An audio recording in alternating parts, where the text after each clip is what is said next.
August গণ অভ্যুত্থানের একজন সম্মুখ সারির নেতৃত্ব বাংলাদেশ জাতীয়তাবাদী ছাত্রদল ঢাকা বিশ্ববিদ্যালয়ের স্যার এফ রহমান হল ছাত্রদলের সাহিত্য প্রকাশনা সম্পাদক শাহরিয়ার আলম সাম্যকে বিগত 13 তারিখ ঢাকা বিশ্ববিদ্যালয়ের সংলগ্ন সোহরাওয়ার্দী উদ্যানে একদল সন্ত্রাসী নির্মমভাবে ছুরিকাঘাত করে হত্যা করে। সেই হত্যার প্রতিবাদে বাংলাদেশ জাতীয়তাবাদী ছাত্রদল 13 মে থেকে বিগত সময় পর্যন্ত এই হত্যাকারীদের বিচার এবং একই সাথে এই হত্যাকারীদের এরকম একটি হত্যাকাণ্ডের ঘটনার সাথে যারা জড়িত তাদেরকে সর্বোচ্চ শাস্তির আওতায় আনার জন্য এবং এই বিশ্ববিদ্যালয়ের নিরাপত্তা প্রদানে ব্যর্থ বিশ্ববিদ্যালয়ের প্রশাসনের ভিসি এবং প্রক্টরের দাবিতে পদত্যাগের দাবিতে এবং নিরাপদ ক্যাম্পাসের লক্ষ্যে আমরা বিগত দিনে ঢাকা বিশ্ববিদ্যালয় সহ শাহবাগে বিভিন্ন কর্মসূচি পালন করেছি। তারই ধারাবাহিকতায় আমরা দেখেছি যে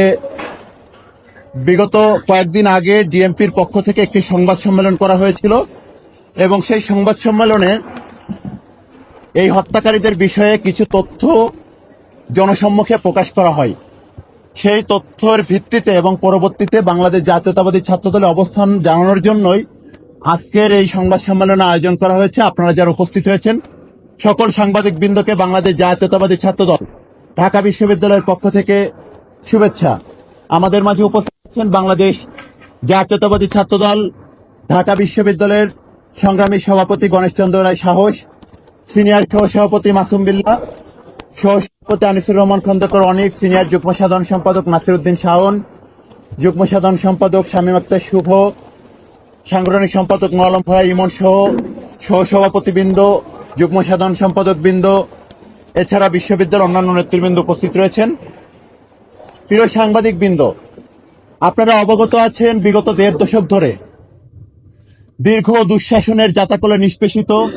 এই বাংলাদেশের জনগণ গণতন্ত্রহীন অবস্থায় এবং তাদের যে ন্যায় বিচার এবং একটি নিরাপদ বাংলাদেশ এবং নিরাপদ শিক্ষা প্রতিষ্ঠানের যে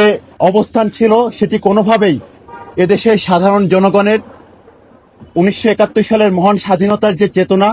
এবং পরবর্তীতে যত গণতান্ত্রিক আন্দোলন হয়েছিল সেই গণতান্ত্রিক আন্দোলনের যে আকাঙ্ক্ষা ছিল সেটিকে প্রচন্ড রকম বাধাগ্রস্ত করেছিল বিগত দিনে বাংলাদেশের উপর চেপে বসে একটি ফ্যাসিস্ট স্বৈরাচার গোষ্ঠী। সেই দীর্ঘ 1.5 দশকের আন্দোলন সংগ্রামের মধ্য দিয়ে এবং সর্বশেষ জুলাই আগস্টের গণ অভ্যুত্থানের মধ্য দিয়ে যে সকল তরুণ স্বপ্নবাজ তরুণেরা এই বিগত ফ্যাসিস্ট স্বৈরাচার পতন আন্দোলনে সম্মুখ সারিতে থেকে রাজপথে আন্দোলন সংগ্রাম চালিয়েছিল এবং সর্বশেষ 24 জুলাই আগস্টের গণ অভ্যুত্থানে বুলেটের নলের সামনে দাঁড়িয়ে এদেশকে নিরাপদ রাখার জন্য এবং একটি নিরাপদ শিক্ষা প্রতিষ্ঠানের জন্য যে সকল স্বপ্নবাজ তরুণেরা রাজপথে সম্মুখ সারিতে দাঁড়িয়ে এই খুনি ফ্যাসিস্ট হাসিনার রক্তচক্ষু উপেক্ষা করে স্লোগান তুলেছিল তাদেরই একজন ছিল শহীদ শাহরিয়ার আলম সাম্য। আমরা দেখলাম যে গণ অভ্যুত্থান পরবর্তী প্রায় 9 মাস পরে সেই গণ অভ্যুত্থানের একজন সম্মুখ সারির যোদ্ধা এই ঢাকা বিশ্ববিদ্যালয়ে কিভাবে ঢাকা বিশ্ববিদ্যালয় সংলগ্ন এরিয়াতে সন্ত্রাসীদের ছুরিকাঘাতে কিভাবে নির্মমভাবে হত্যাকাণ্ডের শিকার হয়েছে। বিগত